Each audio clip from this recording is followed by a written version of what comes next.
and welcome to the Prospect Blueprint. This webcast is for prospects, coaches, and those who support those prospects so they best understand what it takes to get from one level to another, whatever that level may be.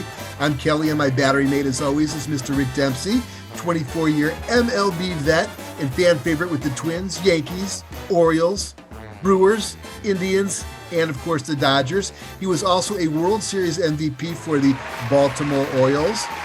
Hello, Rick. Hi, Kel. Well, I also want to give quick props to All-Star Athletics batting cage in Newbury Park. You know, we have a catching clinic going on November 13th at the Y in Westlake Village, and Rick will be performing that clinic and showing kids the right way to do it, the old school way, which I think we could all agree. But let's talk about today's guest. He is a former willowy, he's never been described as willowy, but he is the former willowy infielder drafted by Seattle back in 2002. He's a 9-year veteran of the professional baseball profession. His brother Nomar played 14 years in the bigs, most notably with the Red Sox. And he has a .313 lifetime batting average, which makes us all wonder, we were talking about this before we went live here, why Nomar isn't on virtually everybody's Hall of Fame list. You just got to scratch your head on that.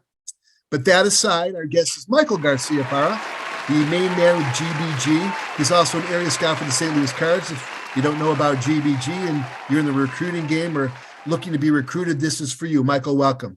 Hi, thank you for having me. Appreciate it. And obviously excited to be on.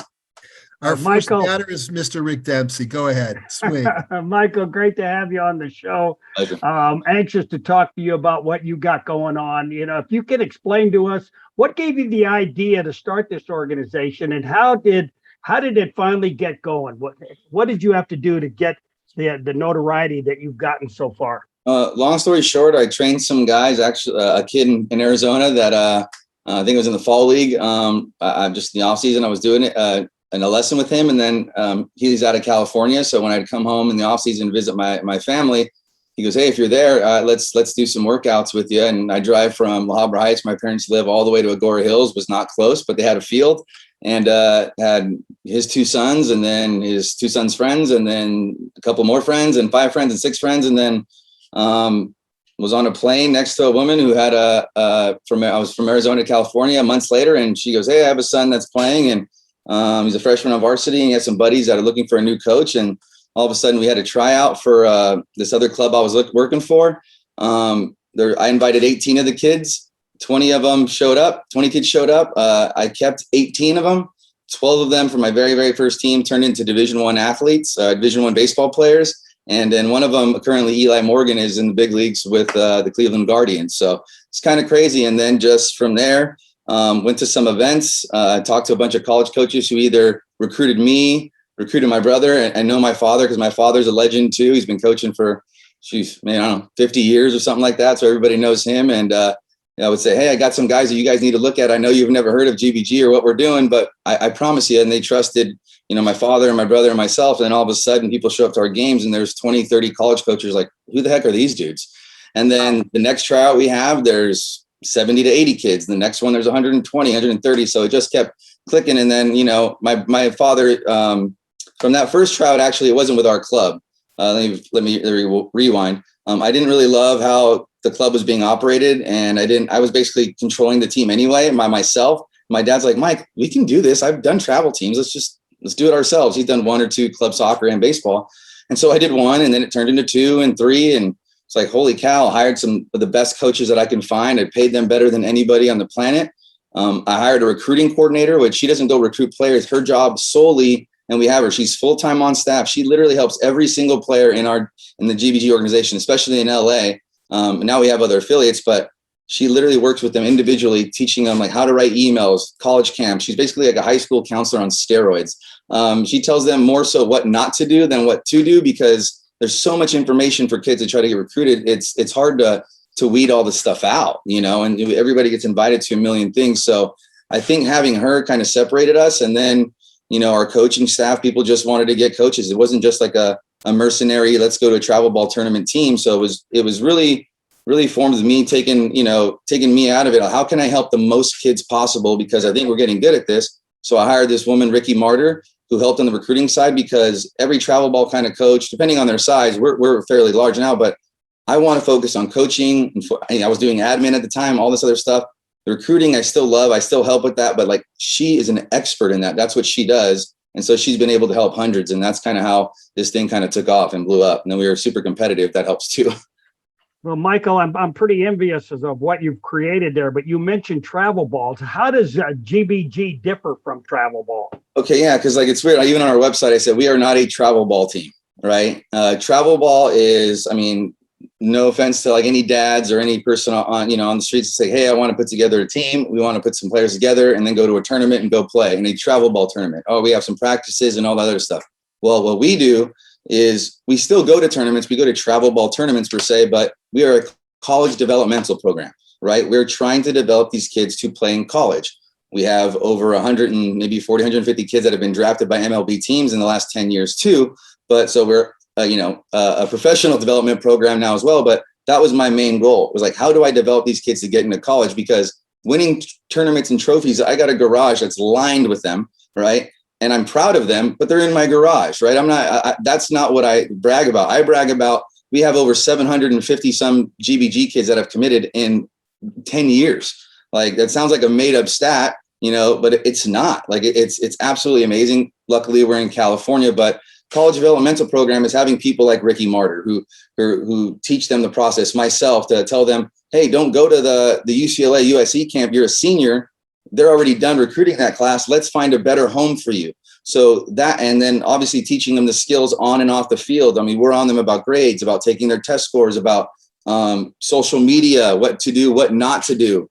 There's a lot of stuff that goes on, not on the field, that takes up way more time and effort is the stuff that we do off the field. And it's a year-round program. So travel ball, they go to tournaments, they practice, go to tournaments. We literally work with them on off the field. They have their own, each grad year has their own age director. They have the recruiting coordinator. They have myself. They have other coaches. They have other resources that can use to help them fully, because that's very different from just a travel ball team, right? It's developing them, giving them the skills to get into college. Now you've got different levels of GBG teams. How do you break the levels down? How do you choose which players go to which tournaments? So we have what we call Navy and Blue. All right. For lack of a better term, you can call it an A or a B team. Right. But I think our 2016 class, our Navy team finished number 2 in the country and our Blue team finished 16th in the country. So some of our B teams, so to speak, are not B teams. I think our B team had 15 Division I commits, which is an A team by any standard. So, but we do have different levels, and how we do that is every week, every month, they're kind of on audition. I like to kind of shape it as, I only know the pro ball side. I didn't go to college. I was going to go to University of Tennessee to play football and baseball. But that being said, is like, I don't want these kids to be comfortable, right? I want them to know that somebody's always coming for their job, because that's reality. And so I have our Navy team and our Blue team. Just because you got put on Navy doesn't mean you stay there. Just because you got put on Blue doesn't mean you stay there. This Blue guy's trying to take your jersey, just like in the real world. A freshman comes in, he's trying to take your job on the JV team or the varsity team, or whatever it is. So I'm trying to create that at all times. I've had guys on Navy that don't end up on Navy by the end, or we have a Navy American now, which is what we kind of call like our B teams now, because they're at that level. But we literally try to create these guys. And I have a saying, I want you to be comfortable being uncomfortable. All right. If you can be comfortable being uncomfortable, you're going to be way ahead of all these players. So if you're on a travel team, once again, a travel team, and nobody's going to take your spot because you're paying for your spot and you're playing, you do not have that fire to keep. I mean, you do have fire to keep improving. You want to get college, but you don't have that. Geez, there's somebody ahead of me that's going to take my spot. I'm going to take today off. No, they're going to take my spot. I better bust my butt today. I better not just give up this rep. I better do my home. I better get on my studies, because somebody can take my spot. And so we create that, right? And like I said, that is something I think college coaches love about our program. It's different because they know, hey, Michael's not just going to let you settle, right? He's not. I have players that don't get invited to tournaments that are on our Navy team and they want to play on our top team. They don't get invited, even if they're committed, because they stop working. They stop working hard. I'm committed. I'm done. And I got kids that are uncommitted that, man, they're hungry. They want it, and they're going to help the team win, right? Mm-hmm. And whether the guy that's committed has better skill set than him on paper, this other dude that's uncommitted, he's going to be a team guy. He's going to help you win and everything. And at the end of the day, That's all college coaches want you to be, right? That's what they want you to do. And in pro ball, yeah, those skills, and we can hone it. It's a little bit different pro ball, but they still need everybody to do that, the little things to help them win. So it's very different in that respect. And some people hate that. Like, oh, you don't promise my kid playing time and everything. I said, absolutely not. I'll never say that. Never, because that's not the real world. And we're trying to create that for them too. But I have the players. I love talking to parents. I don't mind talking to parents. I have my 10,000 hours talking to parents, but I'm trying to teach these kids, dude, you call the coach, you text them, you communicate with an adult, because the first thing a college coach says is, hey, I like that player. Can you have him call me? These kids don't know how to talk to an adult because they don't do that. They're just like this with their necks turned, and they have chiropractic issues already because they're on their phones all the time. And so, like I said, once again, that's something that's trying to develop them skills in life and in college and in pro ball going forward. Well, I remember a handful of years ago, the Riverside GBG team, that's all I remember is they were from Riverside. Mm-hmm. They were super tough. I'm not sure if we saw them at the JOs, 15U or whatever it was, or at the Perfect Game Tourney in Arizona, or both. I'm not sure. Yeah. But what does it take to stay competitive when there's so many damn travel teams popping up, and you don't guarantee somebody a position? And I agree with that, by the way. Mm-hmm. But then, you what's it like to try to, you still want to put the best product out there, obviously. But mm-hmm. again, there's so much out there to compete with. And there's that mentality, that travel ball mentality. I'm going where I'm going to play. Yeah. Well, it's simple. Luckily, I think that first team that I talked about that I had, it was super strange. I had people from the South Bay, which is Palos Verdes, Miracosta, or the Manhattan Beach, Redondo area, Torrance. And then the whole other half of the team was like Agora, Westlake, TO, and then like one kid from like Notre Dame High School, kind of in Sherman Oaks. And so it was a really weird mix of guys that I had there. But I think that first group got it. And then the players that second tryout when I had, there were 70 kids that came in, like I said, once I left that other travel ball club, started my own one, the parents and the kids recruited the same type of players, right? And then that next year, after we had 2 or 3 teams, then they recruited the same type of players, right? And families that kind of understood it. And then when you show up at our tryouts, that is told to the people, but it's like, hey, nobody's guaranteed this. I said, but you're not guaranteed this for a reason. The reason you're not is because this is how your son is going to develop better. This is how he's going to get better. If he can play like this and perform at a high level, knowing somebody else is trying to snag his job, I'm doing him a favor. I said, parents, if you do that and my son's going to play the whole time, he's just going to be this, that's it. You're doing him a disservice, because that's not the reality of the world. That's not how it works in high school, for sure. And 1,000% not in college. They can replace you with the transfer portal. They can replace you next year, no matter what. And in pro ball, everything is, what have you done for me lately? But if you don't have that sense of urgency, and I don't know if urgency is the right word, but the sense of like, hey, I better perform every single day. And if I don't, and if I have a bad day, I need to turn on, short memory and reboot for the next day. That's what we're creating. Because if you don't have anybody to take your spot, why would you even need to have that thought process? So we're training you on the mental and the physical side to be ready for that. And I tell parents, if you don't want that, and you paid for the tryout and everything, and you want to try out and you still don't want that, I will give you your money back, because this is what our program is about. And if you're not trying out for that, there's nothing wrong with that. I've just seen us have so much success with all of our players. And when they get to college, they stay in that college because they're not afraid to get somebody come and try to beat them out. They're gonna be like, nope, I got this. You know what I mean? Michael, I can tell your energy level is off the charts. You and I would have a hell of a competition out on the field. I know you've just about answered this question anyway, but I'll ask it again for you. The parents and the kids who join GBG all have aspirations and expectations. How do you manage those expectations? Because they're all hoping to get recruited to go to college, aren't they? Yeah, same thing. And so, you know what we teach them, once again, and I have a big speech. I've filled whole gyms of like 1,500 to 2,000 people, of just parents and players and their families. So I want them to hear the message, even little brothers and sisters that are playing sports in general, is like, I want them to know that there is somewhere for them to play. If you make a program, there's a 95% chance, and these are real statistical numbers, and Ricky Marta, recruiting coordinator, she keeps track of all of them. There's a 95% chance if you make our A, B, C, whatever team it is, and especially in our program in LA, that you're going to play college somewhere, right? I said somewhere. Yeah. I didn't say Division I. You know, I fill the whole gym and I go, raise your hand, players whoever wants to play Division I baseball, or whoever wants to play pro ball, the whole hands. I go, Division I, raise your hand. Their hands are up. Division II, keep your hand up. Half the gym puts their hand down. Division III, if you had no other options and you had to play Division III baseball because you want to play in college, raise your hand. Maybe 10%. And I'm like, NAIA, if you want to play NAIA, does anybody even know what the heck that is? Keep your hand up. And there's 7 guys out of 300. And I go, well, parents and players, I hate to say, you all just lied to me, right? And they go, what? I said, because I said, who wants to play college baseball? Raise your hand. And they all raised their hand. And I said, I didn't say what division. I said, so when I said all these other things, you should have had your hand up the whole time, right? And so we educate them on the process on how and why that's good. I'm not a fan of this transfer portal thing that's going on. I think it's a nightmare for college coaches. I think it also creates that thing that we talked about, and Kelly and Rick, I think you're alluding to, is like, okay, hey, my spot's safe. I just stay here. I'm going to stay there. Like, no, but you have to bust your butt. You have to win. Oh, I don't like it. I don't like the coach. I'm out. Right. And you try to go somewhere else. I don't love that. Then again, there's some people that are stuck in a bad situation. We had a stud player at U.A. Hey, we're putting him in the portal, Mike. Like, he's not going to play here because our 4 sophomores just balled out this year.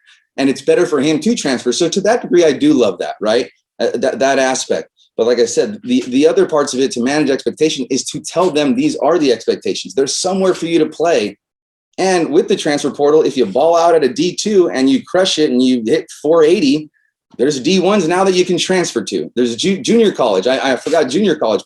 Junior college, some of those teams can probably beat Division I, Division II. They're so strong. You have teams that get 10, 15 guys drafted on a junior college team. So once again, it's the education process of a college developmental program, not a travel ball program, where I'm not saying all of them. Like I said, there's some that just don't have this information or don't share it with the parents, just giving them unrealistic expectations. Michael, these kids, they want to play against the best talent in the country. They all want to be seen by the scouts and all that kind of stuff. Mm-hmm. What, in your mind, is the best national tournaments that they can be involved with? They'll get that. You know what? That's kind of a weird question. Not a weird question. It's a tough one to answer because there's so many, right? Yeah. So I can't speak to one of them. Obviously, we go to the U.S.A. championships in Arizona. We go to a lot of perfect game events. PBR has events that are great. There's events, 5-Tool that's doing out here in California. We've gone to some of those and our guys recruited. The Arizona Fall Classics, which obviously are in the fall, hence the name, but those things are loaded with coaches, right? So there is a lot of events, and kind of how me as a scout and how college coaches goes, they're going to go where they get the most bang for their buck, right? So some kids are like, oh, my high school coach is going to get me seen. Depending on what high school you are, probably not, because high school season and college season, they're at the same time.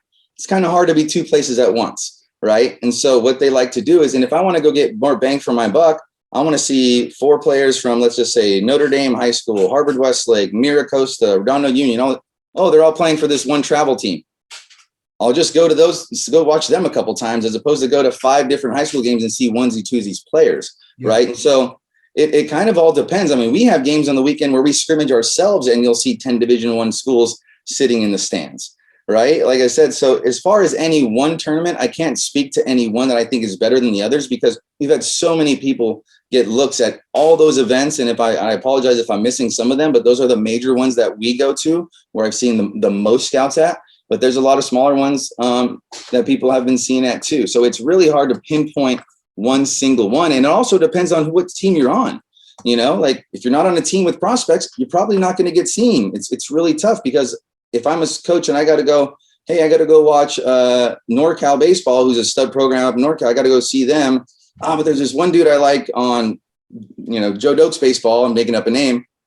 I'm probably not going to go see the one dude. I'm going to go see NorCal that's got, a bunch of, a reputation for sending out D1 guys and draft picks.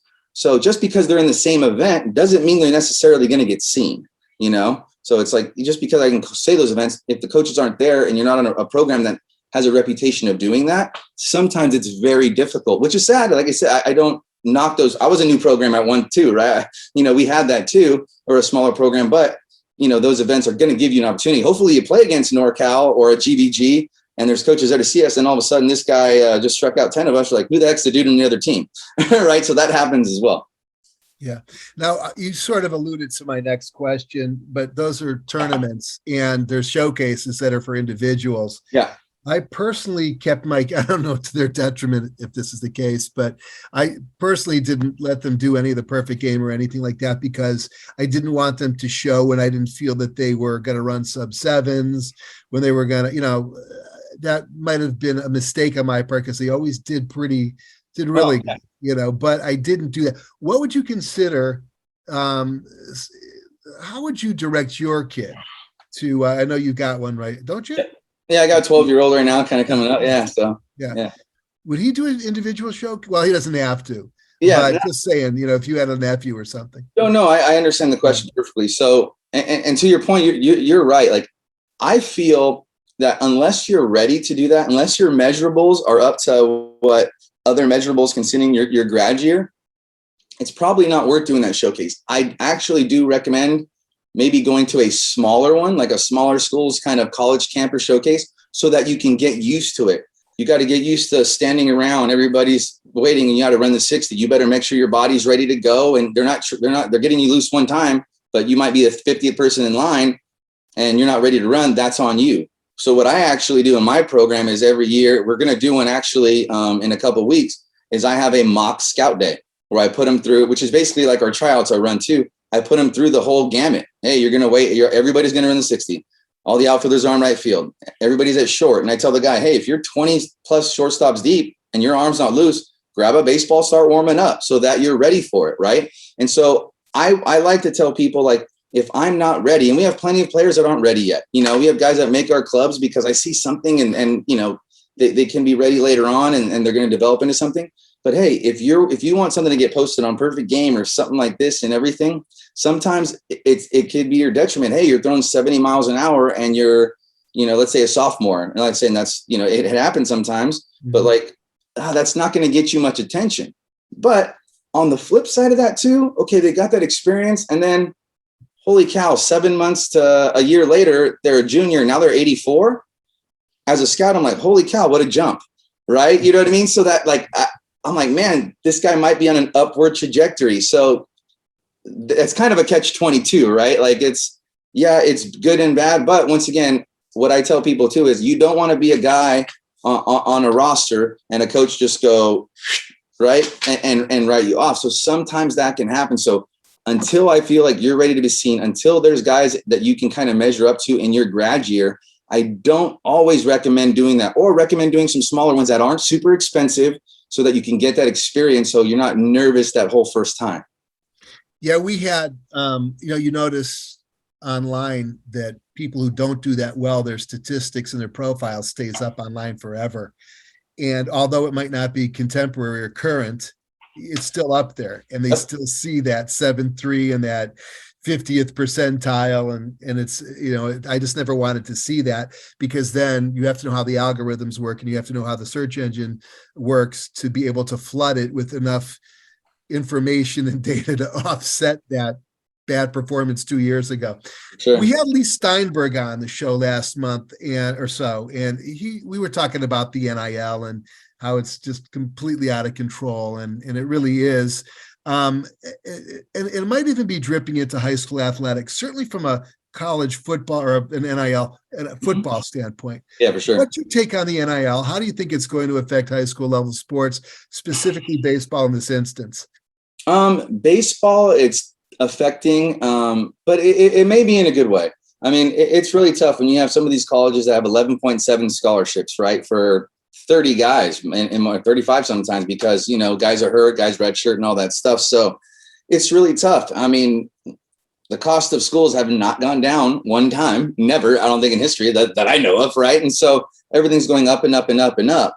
Schools are making money. Some of these bigger schools, obviously on the East Coast, that draw really well and different and Midwest, whatever. West Coast is getting better. We have some of the bigger schools now drawing, but I feel like it might start leveling the playing field. But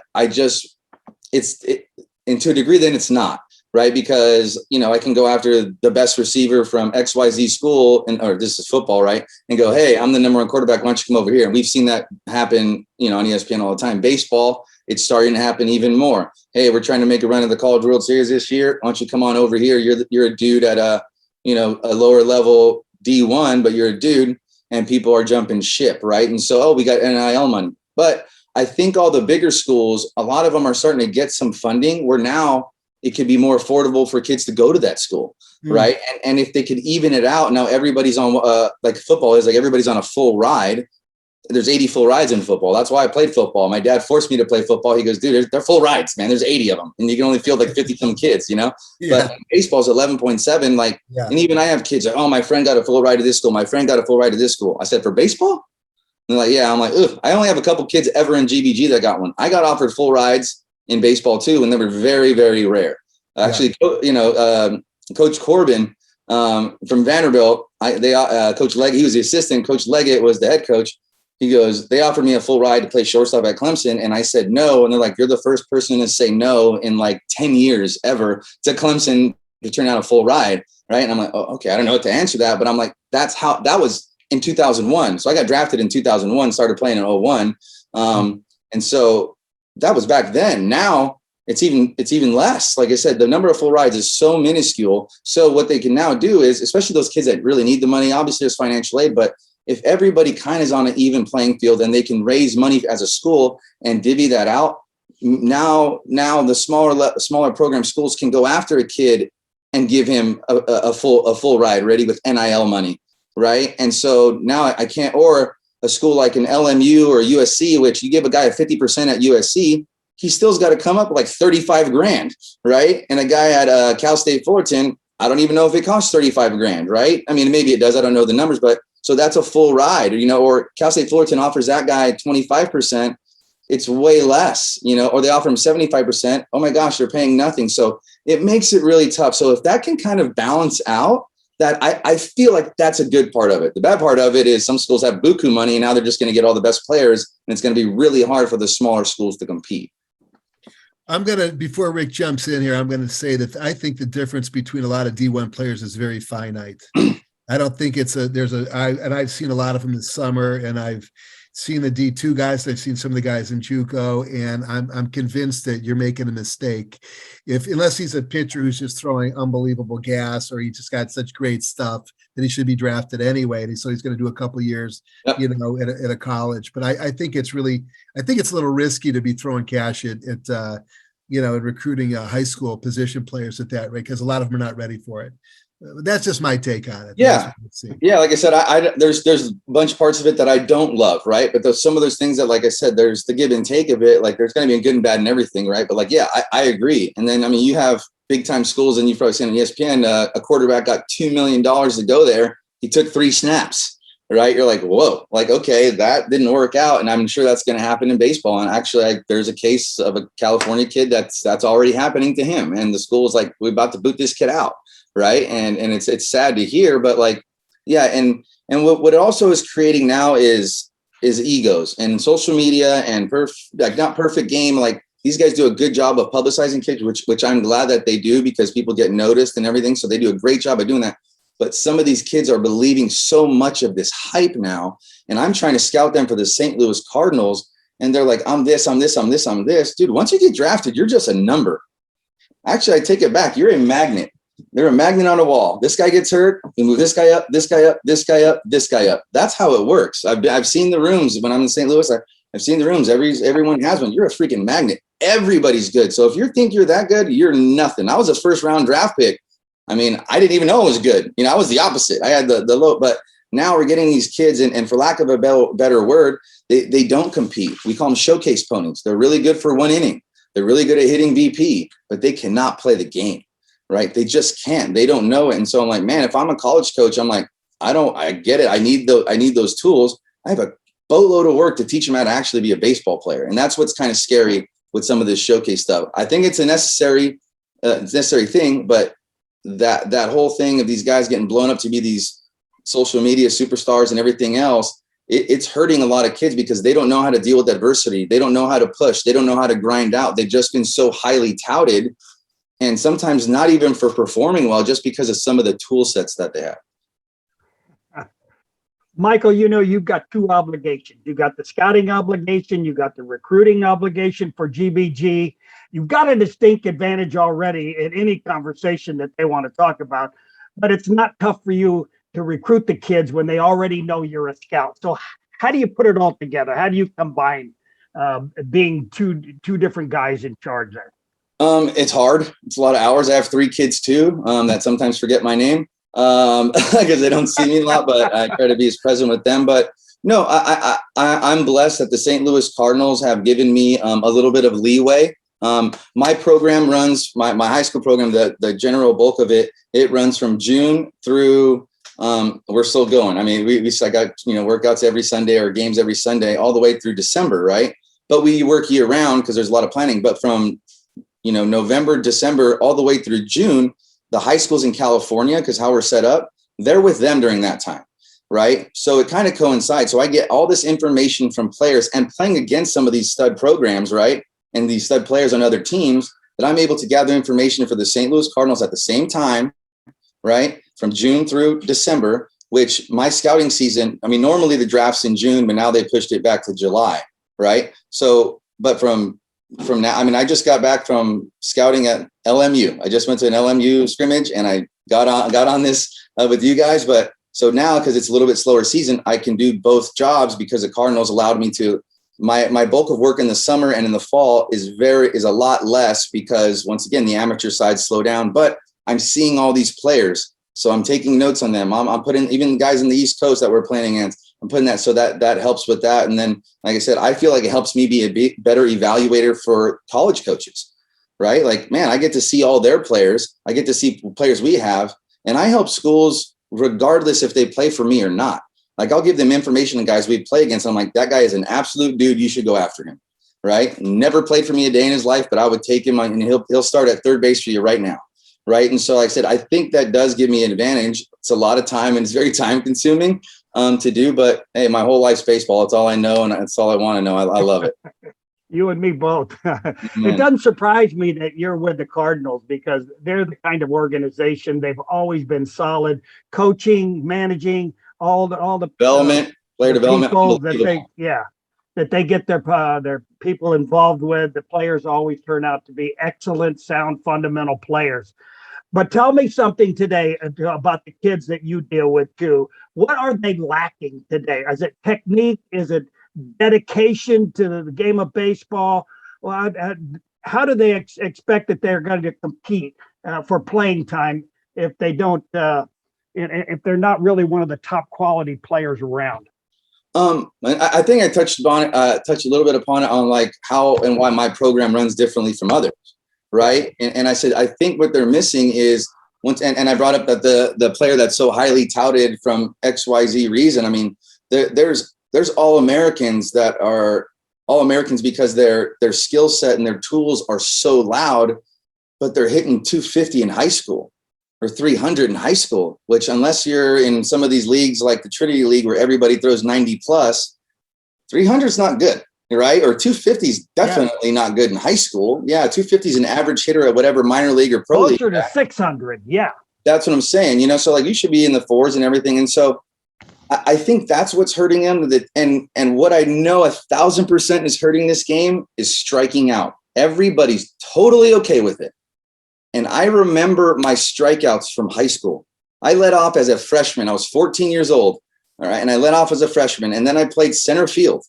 They're like, hey, can you play center field? I said, yep. And my dad was the pitching coach at the time on varsity. And he goes, shoot, you haven't played outfield in years. I'm like, I don't care. I can play center. Right. And we had an 18-year-old who turned 19 during the season playing short. When he meant to pitch, I played short, but I led off.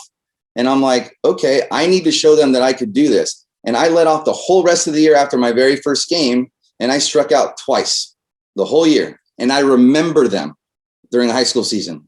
I remember them because I didn't do it. But I wasn't a power guy. That wasn't my game. It never was even in pro ball. If you saw those numbers, there's no power. But like I could hit, and I've had a decent career hitting. But like the strikeouts, and I think people being okay with striking out is hurting the game. And that's why I think they're changing. They've tried to change some of the rules and do all this other stuff. But like we are promoting striking out's okay, launch angle and all this other stuff, which the launch angle is not a thing that's wrong, but the way that we're teaching it is creating guys that are striking out left and right for my program that can't hit it over the fence yet. It's the wrong thing. Your bat does go up and it does come up at an angle, but not because I teach it to. If I attack the ball right, it'll do that. So I think launch angle is crushing hitters. I think these velocity is crushing pitchers. It's helping a lot of pitchers, right? And power is helping hitters, but they're throwers. And they're guys that now the pitchers are not pitchers, they're throwers, right? And then the hitters, they're not hitters, they're strikeout guys that can hit the ball far sometimes, and they're hitting 210, right? And so that's crushing the game. But once again, social media, everything else, what people are publicizing, oh my God, this guy's throwing 95. Yeah, but I can't pitch him in a game for me. We're in Jupiter, the biggest tournament in all of amateur baseball in the world. And I have multiple guys that have thrown 1 inning. I had one guy threw 0 innings and he was up to 97 in high school. He actually figured it out in college and did really, really well. But I heard him warming up and it was just hitting the backstop. Couldn't put him in. Couldn't throw a strike. But he was you're highly touted because of those things. And so those things are definitely helping. Some of those training programs, I don't knock what's going on, but we're not teaching pitching. We're not teaching hitting and why they're doing it. There's no why. Every time I teach something, and a kid goes, yes, I'm like, do you know why I said that? And if I don't know, if I can't teach them why I'm telling them, hey, load your hands early, why this, why that, I'm not teaching him everything. I'm creating a robot and I'm creating something to do. So when he's by himself, he has no way of correcting it because he doesn't know why he was doing that in the first place. Does that make sense? Yeah, Sure, it does. Sure. Now I've got a question that's probably the most pivotal question of the interview. And if you don't want to answer it, you don't have to. Pass. But what's it like working with Ari Zagaris? Ooh, Ari. Can we edit this out or no? No, dude. Ari's the best, man. If you won't meet a man with a bigger heart, a man who cares about every single time he's on the turf at our academy. He works for there's an LA Dodgers training academy up the road to Redondo. Kids love him, parents love him, and then when he coaches for us, his intensity. You can tell that every time he's on there, he wants to give something. He wants to give a part of himself to the kids. Like, just please be better than me, right? And Ari's a good player, and he can play. He's a good arm, and he's athletic, and he's jacked. He's stronger than everybody else. But I give him the shirt off my back, and he's just one of the best humans that I know. And like I said, you're hard pressed to find a guy that cares about developing players and cares about people in general more than that guy. I love him. Yeah, Ari's my go-to guy for any coaching except for, Rick doesn't really do private coaching, but I mean, Ari is phenomenal. He's a great guy and a couple guys his way. Well, that's about all the time we have for today. Rick, any closing comments? No, other than the fact I'd love to come down and see your program. I'll tell you, your energy level is already up there. And that's what I like. I mean, sometimes it scares the hell out of these young players that I approach about catching, because catching is worse than the hitting, Michael. And I think you know that. Watch what the things that they're doing right now. I can't believe that fundamentally organizations are allowing them to do that, and it is completely wrong. And it's a complete bad approach. I mean, catchers have to learn what the pitcher is all about, what his delivery is all about, what a release point is all about, how to keep the ball in the strike zone, how to change speeds, how to change release points. They don't do that anymore. No. And I object to it. I really do. And that's probably why the Orioles don't want to have anything to do with me, because, I just get too graphic for them. You got to go this new analytical approach, and it's hurting the game of baseball. I don't even love to watch ball games anymore when it's as bad as it really is. And I'm wondering why they can't figure out how to pitch the big hitters. Yeah. And then for me, and by the way, I was a catcher my whole life. And I'd go all these GBG major teams, they'd invite me, other teams invite me to play for them. And I'd be a little skinny catcher. Right. And then I'm like, hey, I can play short. And then we're winning 10-0 and they put me on short, oh my gosh, you can really play short. And I'm like, well, yeah, I play there too, and so I love catching. And then I got signed, quick story, by the Milwaukee Brewers. I think I was playing for 9 years. And they signed me to go play shortstop or up the middle with me and Alcides Escobar. We're going to go to Nashville the next year. And I'm like, hey, can I go to instructional league? And I'm like, what? And I said, I want to go catch. I'm like, dude, you're 28 years old. What the hell are you talking about? It's like, we can't pay you. I'm like, no, you don't want to pay me. I was like, I want to go work with Charlie Green, who's one of the best catching instructors that I've ever seen. Played against him.